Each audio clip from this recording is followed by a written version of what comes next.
Good morning and happy Sunday, my dear sisters and brothers in Christ. And we thank the Lord for once again gathering us in prayer,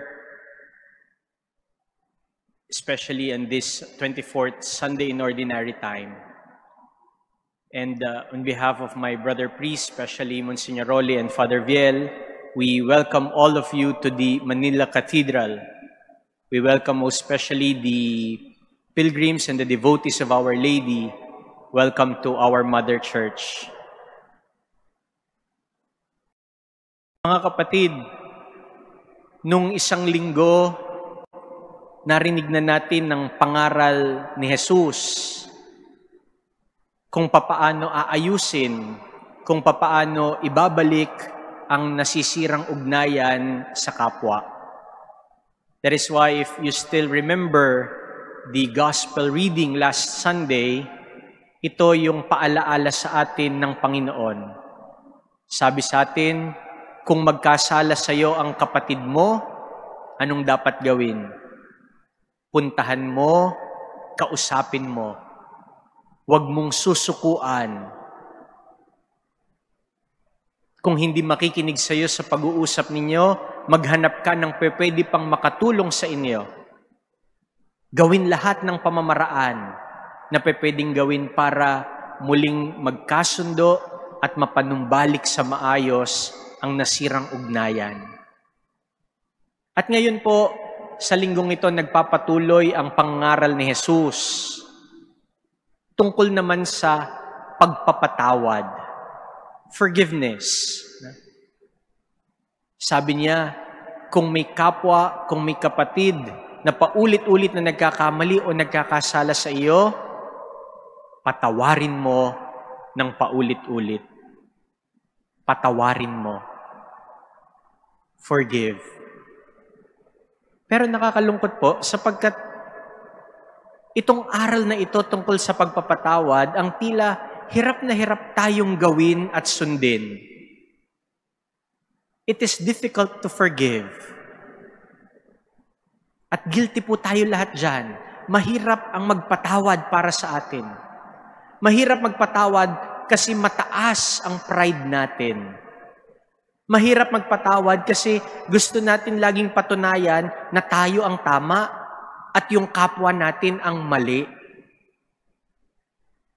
Our reading, especially our gospel for today, challenges us to practice the virtue of forgiveness.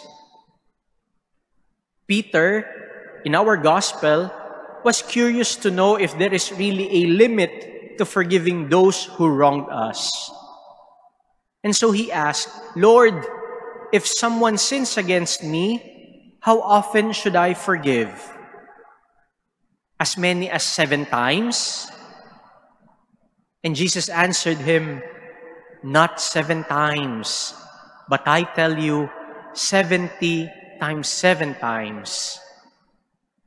Hindi 7, kundi 70 ulit pa nito. Ibig sabihin nun, 490 times. Ang dami. Ganun kadami. Na para bang sinasabi sa atin, kung magpapatawad ka, hindi lang minsanan, kundi dapat all the time. Walang limit na pagpapatawad. Magpatawad ka ng paulit-ulit kahit na paulit-ulit na may nakakagawa sa iyo ng mali. And Jesus here is very clear with His teaching on forgiveness. It is not actually about how many times, but the readiness to forgive always. The readiness to forgive always. Because we have a God who is all forgiving. Pero siguro para po sa atin na mga hirap na hirap magpatawad, ang tanong natin, bakit nga ba kasi kailangang magpatawad? No? Bakit ba kailangang magpatawad? Magandang tingnan po natin yung salita na yon, patawad. No? Galing yun dun sa salitang ugat, no? Yung root word na tawad, which means to bargain. Di ba? Lahat naman po siguro tayo dito namamalengke. Hindi ba pagpupunta kayo sa palengke, humihingi kayo ng tawad para ibaba ang presyo ng gusto ninyong bilhin?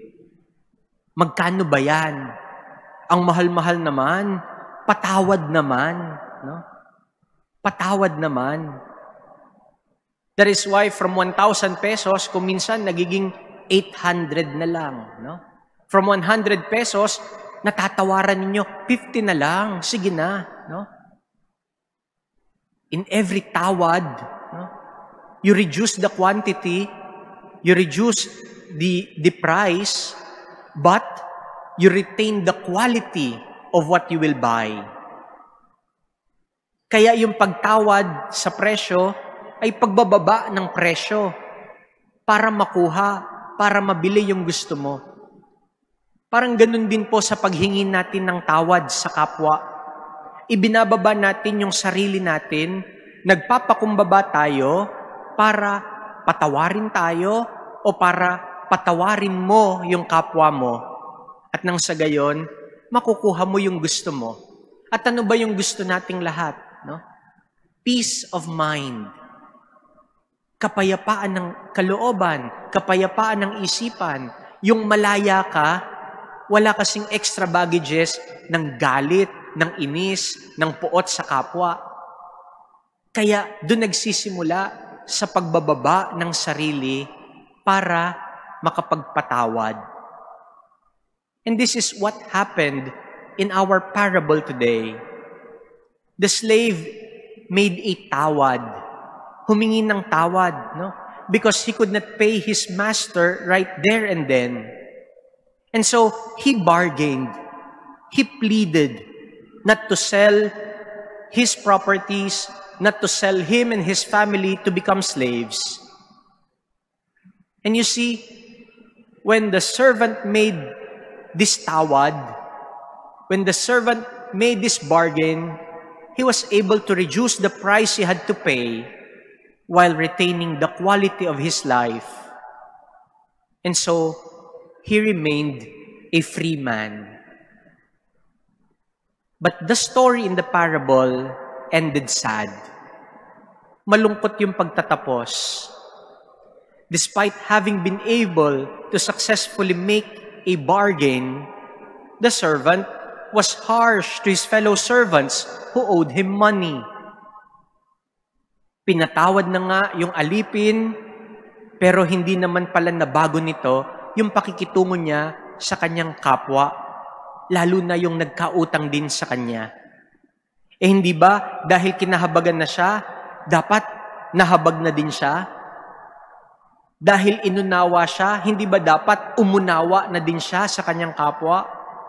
Pinatawad na siya ng Panginoon, hindi ba dapat sana nakapagpatawad na din siya? Pero nakakalungkot, sa sarili lang siya nakatuon.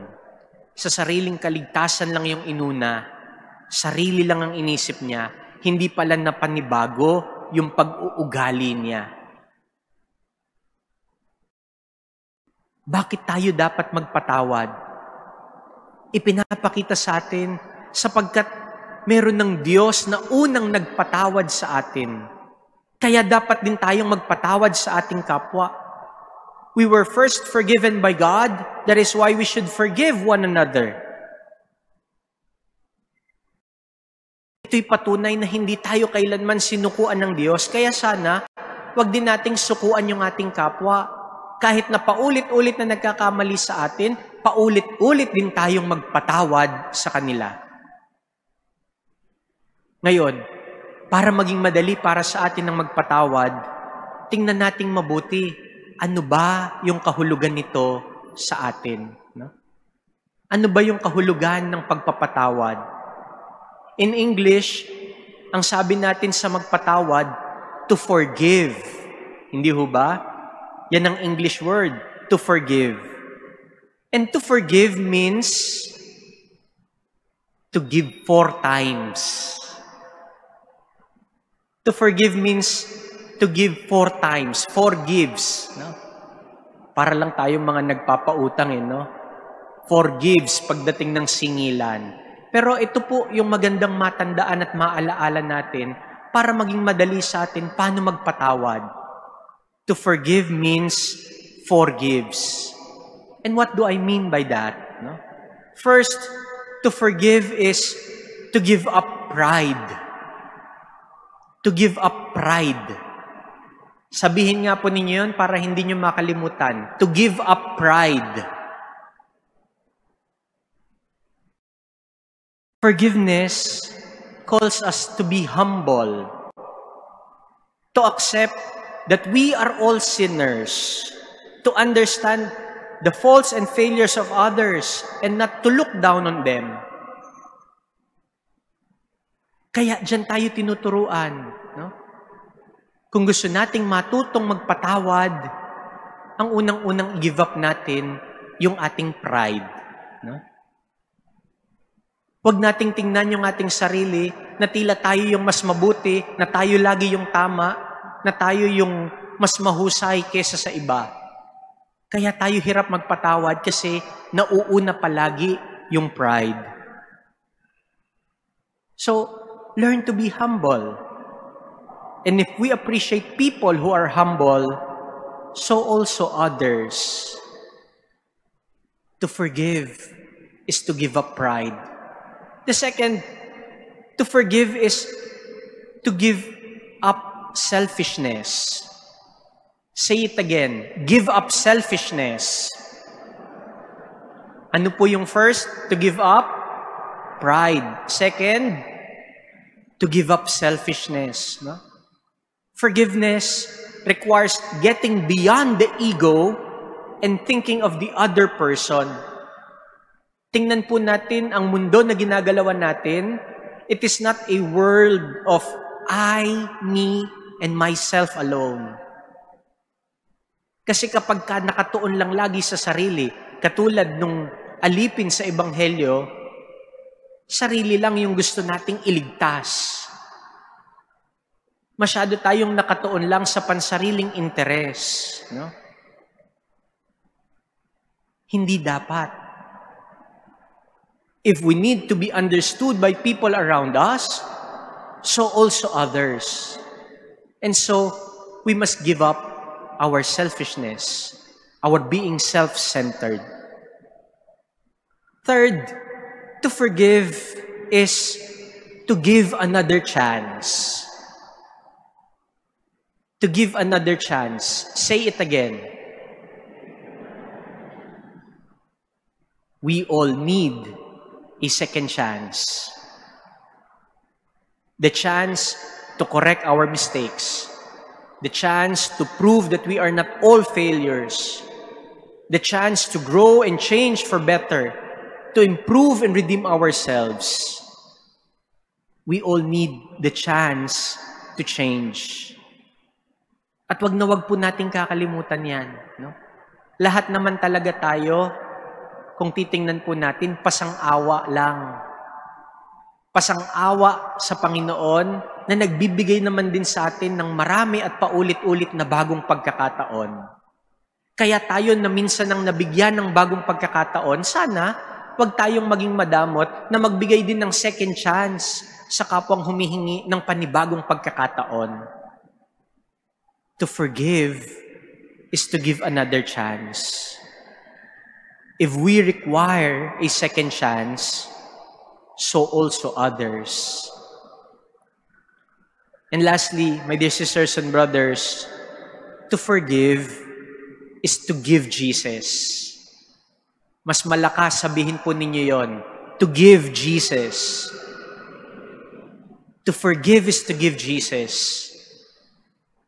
You see, when we forgive, we let the other person experience the forgiveness of God, the forgiveness of Jesus.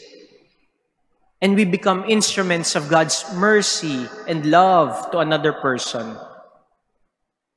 We become channels of peace. We become agents of reconciliation. And that brings peace to us and to the other. Kaya pag titingnan po natin sa nagpapatawad, no? walang nalulugi. Kasi kung minsan, ang tingin natin kapag ako ang maunang magpapatawad, ako talo dito. But no, if you forgive and you give Jesus to another person, panalo ka na, panalo din yung kapwa mo na pinatawad mo, at higit sa lahat, panalo si Lord. So to forgive is to give Jesus. Ngayon, babalikan ko po yung tanong, bakit ba mahirap para sa atin ang magpatawad? Why does humanity find forgiveness difficult?